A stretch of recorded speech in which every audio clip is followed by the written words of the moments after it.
everyone, and welcome back to the Plutonium Show. Welcome back. Thank you so much for joining us today. Now, I'm going to be honest.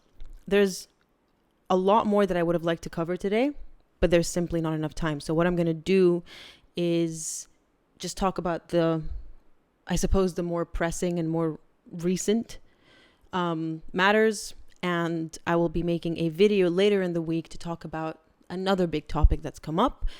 So today we'll be focused on those pesky little extracts that have been coming out of Omid Scobie upcoming book. I love that name so much. Trust me, this is the most benign version. Like, other people have given him a lot worse. So yeah, we're going to be covering those and their utter ridiculousness. But first, I want to show you and any audience members who haven't seen these yet, perhaps some evidence that Meghan Markle literally doesn't even know how to be a human being. Okay? So all credit to the subreddit, Saint Meghan Markle. Last week, I believe, they were in Canada for a hockey game to promote their upcoming Invictus Games in 2025, which will be held in Vancouver, I believe. So they attended a hockey game that was done to raise awareness for autism. Right. I can already see a problem here because Meghan Markle only raises awareness for herself. Exactly. I mean, I already said that's why they're there, really. Yeah. So they basically, the way I see it, they hijacked an event. As they do. To bring awareness to autism, to highlight their own, their own selfish needs, being Invictus. And again, don't get me wrong, Invictus as a concept is not selfish. No, of course not. But when Meghan rocks up, there's only one thing on her mind, and that's Meghan. Exactly. And nothing will prove that more to you and the audience, because Zach hasn't seen this, than this following clip where the automaton that is Meghan Markle is reacting in such a way where she's checking to see if her reactions are being captured or not. She wants to see how she's looking on the Jumbotron. So have a look. Oh boy, here we go. There's no audio, but I suppose I'll be talking over it. And so she's looking at the screen. Every time you see her looking up, no, she's monitoring, like she's having a look at what what she looks like. No. Yeah. Oh my gosh. This is what dying of cringe feels like. Yep. Oh my gosh. Yep, and I can see the credit is to Megan's Mole on Twitter. So thank you, Megan's Mole, for sharing this on the subreddit. I mean, see, the thing is that someone this unaware of how stupid they look, right? Yeah. That's what's incredible here. More incredible than, fooling a prince into thinking that you're the reincarnation of his dead mother, right? The fact that someone can be so not self-aware, that's the killer here. That's what just blows my mind. That's all I can say is just someone just where do you have no idea that I'm at a loss for words. Well, that's why I wanted to withhold it from you until we were on camera, because that's my reaction when I saw this last week. And I couldn't even really show you because we do have jobs outside of this, and you weren't home. And I was like, I'm not going to show him. I'm just going to bring it up next week. What on earth is... I have no words. She is just completely baffling. She is that... She's just oblivious. watching herself, yeah. Yep. And then there's another video. Now, this one, I'm not sure what's going on. People are saying that she is being disrespectful. Well, I think she is being disrespectful. Let me back up a little bit. She is being disrespectful no matter what is going on, because whatever you're going to see now, if you haven't seen it already, is her behaving like this during the Canadian national anthem, which was sung by an autistic woman. Mm-hmm. But you can't tell. She has a beautiful operatic voice. It's like an opera performance. Yeah. And even if you could tell, even if her autism was on display, there was, of course, there would be absolutely no reason for anyone to behave in this way. But a hallmark of these disgusting people like Meghan and I know people personally like this, by the way, is they mock disability. It's one of the hallmarks of these narcissistic types. She's laughing. She's basically not laughing. She's smirking, and she's trying to make eye contact with Harry, who is pointedly ignoring her. Look at her. She's the only one. I keep repeating it for Zach to look. That's what I noticed as well, that everyone else is being respectful and just being in the moment, as you should be when a national anthem of any country is being sung. You just be respectful, and, you know, even if you're not from that country and you don't know the words, you be respectful. It just, what? Yeah. And this is not the first time she's done this. She's done this while they were on the balcony during Trooping of the Color, where Harry repeatedly told her in 2019, you know, look ahead, because she kept looking back at him. Yeah. And he wasn't having it. And then she did it again during a performance at church one year. I don't remember what event it was. Yeah, I really don't remember. But they were at church in England, and there was a performer, a singer. And she looked at Harry and he looked at her, and then she basically lurched forward with laughter. She behaves, this is the thing, another thing about these people. I mean, I can't imagine children mocking disabilities, but if anyone was going to mock a disability, it would be a child, right? That's exactly what I was about to say. And the way she behaves with this eye contact stuff is the way my younger brother behaved when we were children, very small children, and there was a funny situation, but he wasn't going to laugh until he made eye contact and made me laugh with him. Yeah. That's what she's doing here. Literally what a 5-year-old would do. Just hold up your laughter, look at your sibling, and then you both burst out together. Yep, because she has the mind of a child. She has literally stunted growth. This is evidence of this, because only the most disgusting, depraved, and horrible people make fun of people with disabilities. Mm-hmm. This is no longer ironically, not a laughing matter, because she is one of the worst people. And every time we talk about her, we find out more. I mean, furthermore, Harry, for all that we say about him, right?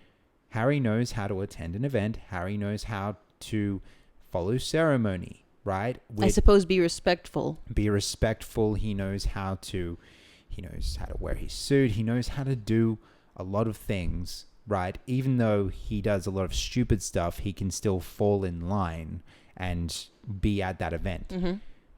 This is what I would imagine, not just a child, but Meghan, and, you know, like, don't think just not of a child, but also the bratty kid, right? The one that wants to cause trouble, right?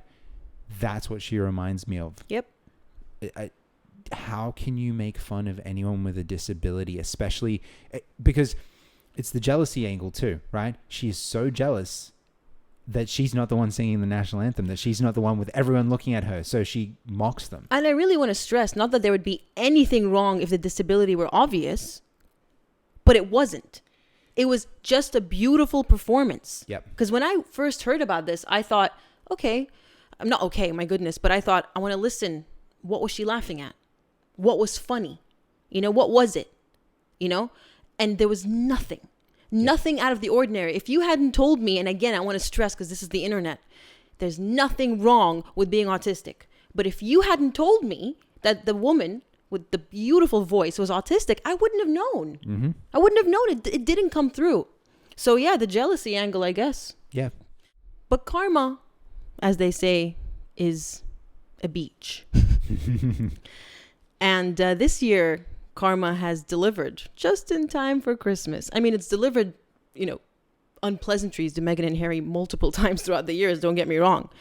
But this year, right there, outside of the celebrity store Kitson, which I understand is a very big kind of, or used to be in the 2000s, a very big celebrity hotspot. You see Lindsay Lohan, Paris Hilton, Kim Kardashian. They all go shop there. And every year they put like the worst people, the most hypocritical people. I remember Chrissy Teigen, when she was outed as a bully, was put there one year. And the honor goes to the Duke and Duchess of Hypocrisy themselves this year. Oh, boy. Right there on Kitson, wherever it is in Hollywood, for the whole world, including important A-listers, to see. That's incredible. So they've put them up here to highlight specifically their hypocrisy about climate change. You know how they wax lyrical about the importance of climate change? Of course. Except they use private jets the way that we use cars. Yep, that would be the Duke and Duchess. So this is what Kitson has done. And, you know, it's America. She can't pick up and threaten them with a legal suit if it's just, you know, it's the truth. I guarantee you she's already tried. She's probably tried. I guarantee you she's been on the phone to everyone she possibly could trying to get this removed, because the most important thing to Meghan, probably more important to her than her own children, is her image. Well, considering we never see her children, I don't know how much they factor into everything, but the point is, this is the biggest bruise to her ego probably this year, because don't forget, this woman is shameless. I mean, this is the same year that we saw a New York car chase. Exactly. But I think this is worse because Yeah. with the New York stuff, she has no shame. They showed up a couple of months later. Yeah. And, you know, with the brigade and the freaking, you know, 7-car motorcade and all that. So that certainly didn't impact them. But this is going to kill her. Or, you know, it's already, she's probably already screaming from all the way in Montecito, the way Regina George screams in Mean Girls when she's going through the burn book. Yeah, exactly. And I love this more than most of the other things that we've had this year, because as you said, this is something the A-listers are in on. Mm-hmm. This is something that people who she would want to invite to her wedding are in on. So people who were out of the loop, because so far Meghan has either been taken advantage of people who had no idea what she was and what she was doing, and she was, you know, going, well, I'm not famous enough for this person, so I'll convince them that I'm a big deal. Or people who, you know, are okay with how horrible she is. Now people are going to be aware. So there's at least one factor or one group of A-listers who will think to themselves, maybe I don't want to associate with them. Oh, it's funny you say that, because it, you know, speaking of A-listers who don't want to associate with them, Beyonce recently had a premiere of some sort, some kind of a live concert showing. I don't know. I'm not a fan. And everyone, you know, everyone was invited except for her best friend, Meghan. Well, you said everyone, and Meghan Markle's not everyone. She's no one. She's no one. And why I bring up Beyonce specifically, I'm not just being catty, because again, I don't even like Beyonce, but Meghan went through great pains rather, to make it out that like they were best friends on her Netflix reality show, when on camera she conveniently received a text message from Beyonce, allegedly, glorifying Meghan. Oh, you are the savior of our times. You have carried generations of, I don't even remember the quote. I might put up the clip if I can be bothered. Otherwise, you all know the clip I'm referencing. Beyonce just texted. Really, Matt. Shut up. Just checking in. Just wants me to feel safe and protected. She admires and respects my bravery and vulnerability, and she thinks I was selected to break generational curses that need to be healed. And even Harry himself in that Netflix clip was, you know, he looked at the camera and went like, you know, like even he was kind of like, how dramatic. Yeah. Because it was the most cringeworthy moment, one of the most cringeworthy moments in that whole Netflix series, that scene. If you want to know what kind of a person Meghan Markle is, just watch that one clip. You'll find out. She'll tell you everything you want to know about her. The only person who talks about Meghan that way is Meghan.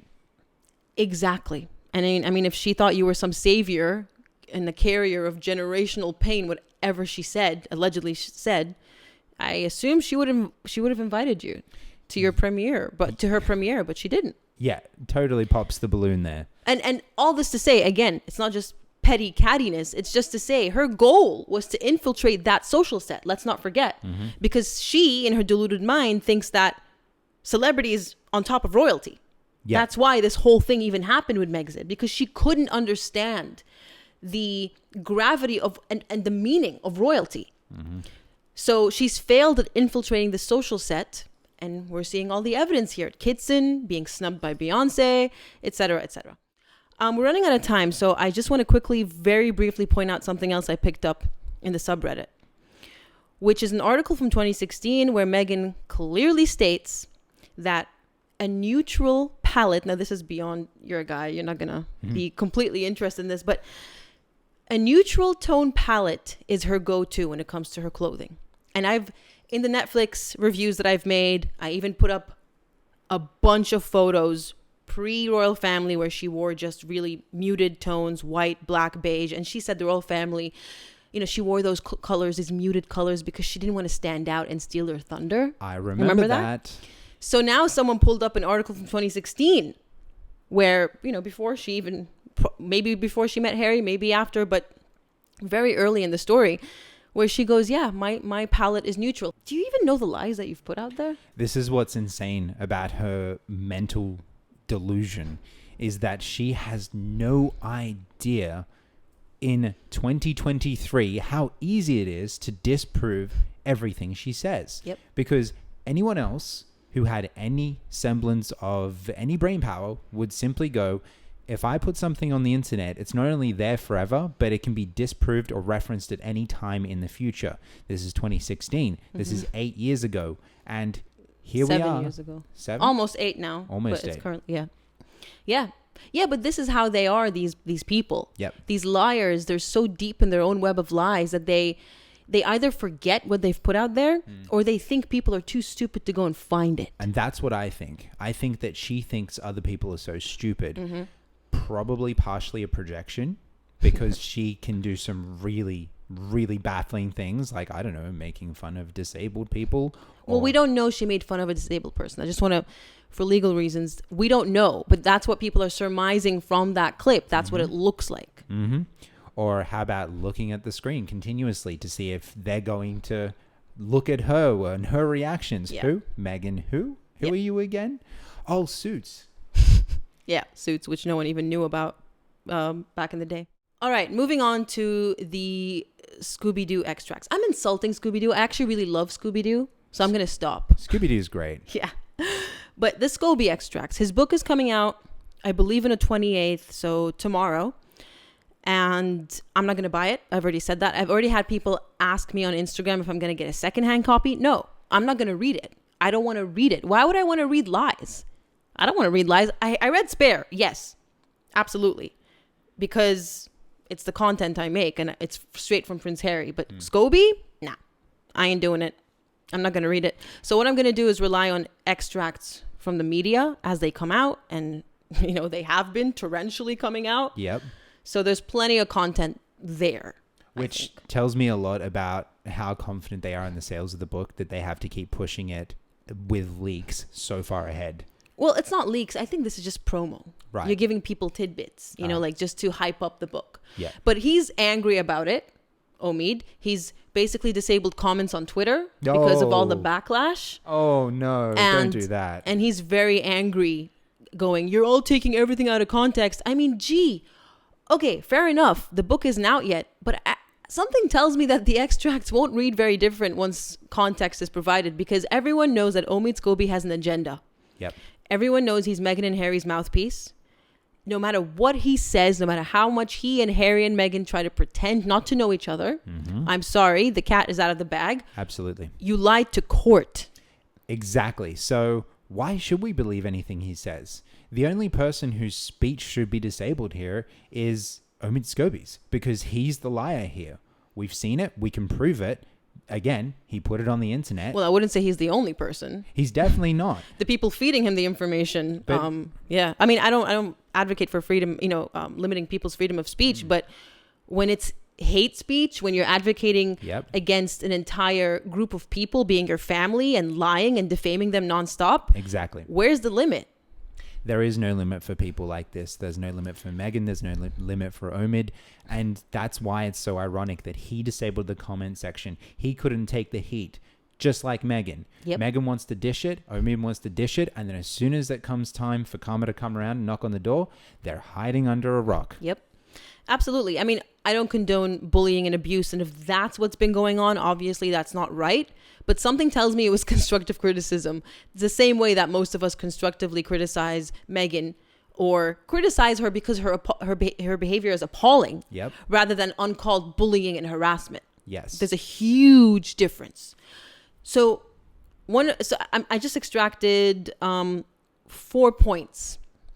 First one being why Meghan really didn't go to the coronation. Oh, here we go. Now, back in the day, they fed us the story of because she wants to stay behind with the kids. And then, funnily enough, photos of her taking a hike without her kids and with her posse, with her friends, came out to rival the king's coronation. I don't know if you remember that. I do remember that. So I don't think anyone bought the story that she's staying for her kids, the kids that no one ever sees anywhere. And I mean, even when they're on holiday and they purposely leak photos and call the paparazzi, it's not an invasion of privacy. Meghan and Harry are notoriously litigious. If it was an invasion of privacy, they would have sued. They would have campaigned to take those photos down. Yep. They would have, I've seen footage of Catherine and William approaching photographers when they're on their off time, telling them, please stop filming me. Please stop. And then the photographers would upload those videos. Yeah. But it's proof that they've approached them and gone, don't do this. I'm not working. You can't take your photo. Yeah. Give them some privacy. Exactly. Meghan and Harry have never done that. Ever. The photos are always somehow clear. With Catherine and William, they're very grainy. Yep. Because they're from a distance. And yeah, we all know they're set up. So where are your kids? You're not interested. So don't tell me you stayed home for your kids. No one bought it. The reason she stayed now, as if he's telling us anything, is, oh, she's so beyond the royal family soap opera, just the drama. She's moved on. She doesn't want to set foot in the UK ever again because, all the hatefulness, and she's done nothing wrong. They just hate her for no reason. I'm sorry. Hold on a second. The royal family that had no drama until Meghan rocked up, and the UK where she was booed for constantly insulting them and basically just treating the country that she was meant to be representing as if it was meant to just serve her. Let me just correct you there. They've definitely had drama. They've had their fair share of drama before we were even born. With Diana and Charles and Camilla. We were either non-existent or babies when that was happening. So they've definitely had drama. But I don't know if it's because of social media, but it feels like this is a different level. Yeah. And I just think it's because Meghan is never letting up. Exactly. She's this destructive force. She's like a whirlwind. She's like a hurricane that's come in and it refuses to leave. It's not, how hurricanes, they move on, right? Yeah. Leaving damage in their wake. She won't move. She's just destroying and destroying and destroying. Exactly. And that's why it seems amplified. Definitely. I guess what I meant was it's been a long time since there was drama like this. In recent memory. Yes. Yeah. So the next point, there were actually two racists who brought up concerns about the skin color of her children. Now this changed. The story used to be it was one person. Yeah, of course and they said they would never name them. Now there's a second one. Regardless, even if they meant it was more than one person back in Oprah, Harry has already come out this year and said, we never accused the royal family of racism. In an interview, not written down in a book, he said it with his own mouth. But he didn't tell Omid not to put it in his book. Because they want to cause chaos. Exactly. And they have no concept of, if anyone watched my last video, the optics. There's no decency. There's no measure of how this all looks to people. You're flip-flopping. You're literally flip-flopping. You're telling people they're racist and you didn't stop all the headlines reporting on this after the Oprah interview. Yep. You rode that wave happily, willingly, even when you knew people were sending Catherine and William death threats. Oh, no, but it only matters if they're sending Harry and Meghan death threats. Exactly. And then Harry did his... Oh, and they accepted the Ripple of Hope Award for standing up to said racism last December, only to have Harry backpedal a couple of months later when he's promoting Spare, saying, my wife never said that. I never said that. Just lying flat in our faces. Yep. And they're doing this flip-flop stuff again with, oh, we want to get invited. We'd love to get invited to Christmas. And then now we're hearing Meghan has no intention of ever going back to the UK. Which is it? It's whatever she feels like that day. And it feels as if whoever's behind this media train, being Meghan, she's behind the wheel. And she can't decide, one, which side of the road she wants to drive on, or two, whether she's coming or going, turning left, turning right. So how can there be any semblance of this is the truth? Because the truth is whatever Meghan says she wants it to be at the time. And she'll change her mind so many times. And that's what we see. We see the end side of that. It's like you saying that she, is having these screaming fits, allegedly. This is what we're seeing. We're seeing absolutely nothing makes sense because she's not getting her way because she's tucking a tantrum like a child. Yeah, because just like they said, we're done with the negativity earlier this year. We're done with the war with the family. That's it. We're moving on. This doesn't look like it. I'm sorry, but we all know that you are both behind Omid Scobie. Yep. That is not up for debate anymore. Even if they didn't talk to him recently, all of this information sounds to me it's not new. Nope. Talking about the racist, talking about Meghan's relationship with Catherine, which we'll get to before the end of this episode, which is really close to now. All of this information could have been gathered by Omid back in 2018. Yeah, why are we only hearing about the second racist now? That doesn't make any logical sense. Exactly. Well, I'll tell you why. Because when he released Finding Freedom in 2020, the Oprah interview hadn't happened yet. They hadn't pulled out the big guns because they thought the Queen would cave after the end of the 12-month review period, which she very generously gave them. When she didn't cave and instead stripped them of their patronages, and Harry was, pretty much no longer, an honorary anything, that's when the big guns came out. They sat on the racism allegations for the entirety of 2020 to keep them as leverage. Yep. And Omid sat on them because he was, as per their instruction, just hold off on the big guns for now, buddy. And then he knew he was going to release a second book. He knew it was going to be lucrative. Yep. So he saved some information. He didn't just divulge it all into one book. So what I'm trying to say is maybe they didn't speak to him recently, which I highly doubt. Now, I can't prove they have. All I can reference is their perjury, their actual lies. Yes.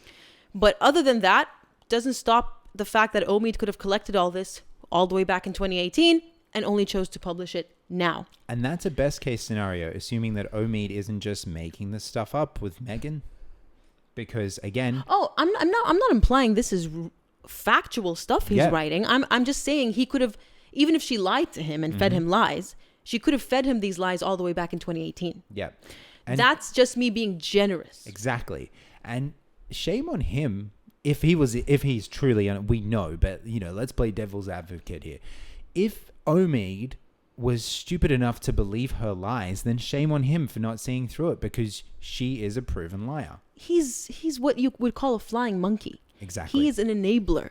He's buying everything she's selling him. I don't know what his motives are other than money. Clearly, he's not giving out the book for free. Nope. But he knows what he's doing. He's ladder climbing just like her. I think that those two have a lot in common. They really do. You're not the first to say that. They really do. Now, very quickly, he has insulted Catherine, basically, calling her someone who's only good for, grinning for the photographs. Someone who was jealous of Meghan, someone who didn't get along with Meghan. And, we didn't need Omid to tell us that, but not the jealousy part, the not getting along part. But I'm sorry. It's hard to read people when you've never met them. I understand that. But we've seen enough of Catherine and William over the past 5 years in my case, since my interest in the royal family started, to get a feel for the kind of people they are. Obviously, there's a face they're putting on. But we all got a feel for the kind of person Meghan is without meeting her. Right? Yeah. Which means, in the same vein, we can all get a feel for Catherine without meeting her. Exactly. And Catherine does not in any way, to me as a woman, from woman to woman, come across as jealous, insecure, petty, vapid. People keep calling her vapid like some cutout, like a Stepford wife. What are you talking about? It's really, really troubling that Meghan is ghostwriting this book so heavily, because this is 110% pure projection of Meghan's insecurities. She is looking at Catherine, seeing all the differences between Catherine and herself, and she is screaming at the top of her lungs, she is this, she is that. Exactly. She cannot stand the fact that Catherine is actually a decent human being, which she can never be. And not just decent. Catherine is beautiful. She's so talented. I've talked about this before. She keeps coming up with new abilities like playing tennis, playing piano. She's amazing. You know, she's human. I don't want to sound like a fangirl. I'm sure we all have our flaws. Yep. But she's a good person. Underneath all our flaws, there is a good person or a bad person. Exactly. And that's what counts. And Catherine doesn't need to go walking around telling people she doesn't like Meghan and she hates her and have them leak stuff. Otherwise, we would have been hearing, this is what they're insinuating, though. This is what they're actually alleging, not even insinuating. They're saying that William and Catherine are feeding the press. No, they are not. Prove it, number one. Yes. But number two, why would Catherine do that? There was no chaos and destruction when Catherine joined the royal family in 2011. There was no drama between her or any other family member. As soon as Meghan set foot, chaos ensued. Who is the common denominator here? Everywhere Meghan goes, there is chaos. Everyone that works with her has a problem with her, except the people who are in on it with her. Catherine, it's not like that. Exactly. So when you look at it from that perspective, when did the trouble start? When Catherine joined in 2011 or when Meghan joined? Even before her marriage in 2018? The answer is clear. Exactly. Now, to finish off on a high note, you all know, and Zach, how much, speaking of fangirls, how much of a Princess Anne fangirl I am. Oh, yes. I made a whole video in her honor for her birthday this year. I am a very, very big fan. I want to be her when I grow up, basically. You all remember that Meghan and Harry got evicted from Frogmore Cottage earlier this year? Yes. The king asked them to vacate. Well, it turns out that Princess Anne was allegedly behind that. Ooh. She was the one who pushed for their eviction is the right word. Even though it's weird, eviction, how can you be evicted from a place you don't even live in? They abandoned it. Yeah. They went to Montecito. They weren't even living there. But yeah, allegedly, apparently, Princess Anne was the one who made that decision. And if it's true, then let's have a round of applause for Princess Anne, everyone. Well, you know what? Based on your video, it sounds exactly like the sort of thing Princess Anne will do. I'd say so. And especially as you were just saying, there's this woman-to-woman vibe. You can kind of read Catherine being of the same gender. I'm sure Princess Anne, being of the same gender, can easily read Meghan. But not only that, she can convey to Charles, hey, by the way, here's the trouble. Yep. Here's the blind spot, right? Yep. Because that's what these sorts of women depend on, the blind spots. Yes. They're taking advantage of, the fact that we're different genders and see things differently. But also, in Meghan's case, she's trying to find people stupid enough to fall for her stuff, right? So she's taken advantage of a blind spot for Charles. Princess Anne has swept in and gone, hey, you might have missed this. Yeah. Also, just clarifying, we're not saying Charles is stupid. Harry is. Absolutely. Not King Charles. No, not King Charles. He is actually very intellectual, very intelligent. Yeah. So, yeah, I actually remember reading very early on that, I think even Tom Bauer may have mentioned this in his book, that Princess Anne saw Meghan coming from a mile. She called her BS basically the moment they met. Yeah. Probably even before. Who knows? Yeah. She is so sharp. She is so astute. She picks things up simply by observation. And she definitely saw Meghan coming. That is without a doubt. And it's great that we end on this because that's what a royal should be. A shining example to people of not to aspire to be a royal, but an example of how to be a good person. Yeah. An example of how to be charitable. And in this case, how to be smart and basically be aware and tough. People try using tough as a bad word because William's been described as tough. Excuse me, since when is being tough a bad thing? I don't want a king who's not tough. Exactly. I want someone who can make the hard decisions. I want someone who can see the bigger picture. And so Princess Anne, if she's involved in this, allegedly, then cutting those people out is exactly the sort of tough decision that someone needs to make. Absolutely. Yep, I could not say enough good things about Princess Anne. Honestly, just go watch my video and you'll see what I mean. So yeah, that's about all we have time for today. Do you want to say anything else? No, I think we've said everything that needs to be said. Right, so I will probably be seeing the rest of you later on in the week to cover the other topic that I had initially assigned to this podcast, but, had to cut out. So until then, have a good week, everyone, and we'll see you next time. See you then. Bye.